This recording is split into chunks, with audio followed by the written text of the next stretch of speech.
say this is a big rich town. I just come from the poet's part. Bright light, city life, I gotta make it, this is where it goes down. I just happen to come up hard. Legal or illegal, baby, I gotta make it. Took a straight path.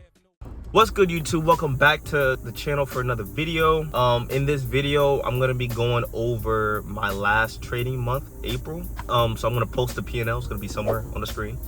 First thoughts, it's pretty solid. I made, I think, about $8,000 in trading cap. So I'm just compounding all the accounts that I currently have and just trying to compound them enough until I have a comfortable enough room in them where I could withdraw and still work on them and not kill all the accounts. So that's just where I'm at with it. I lost one setup, the last setup of the month that I took. I was a loser, but besides that, I was hitting all my trades. I was locked in. And one thing that I could bring up about my performance last month was getting too comfortable closing once my first target get hit. That's something that I personally am still working on, and striving to get better every day when I'm on the charts is just trying to hold a little bit longer for that 1 or 2 or that 1 or 3 consistently, because just looking back at last month alone, there's been at least more than 4 setups that I took that went for a 1 of 5, that went for a 1 of 4, that I just closed once it got to my 1 of 1. So that's something I'm still working on, just trying to get better every day. But all in all,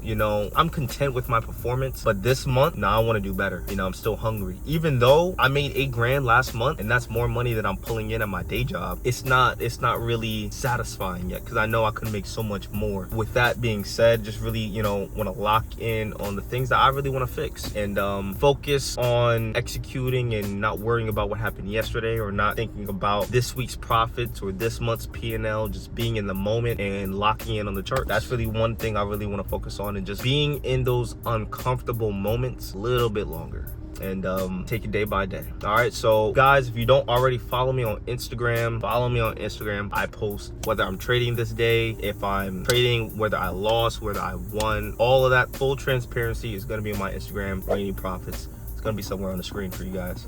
All right, so yeah, man, let's just keep it up, keep up all the hard work, and see you guys in the next one. Peace and love.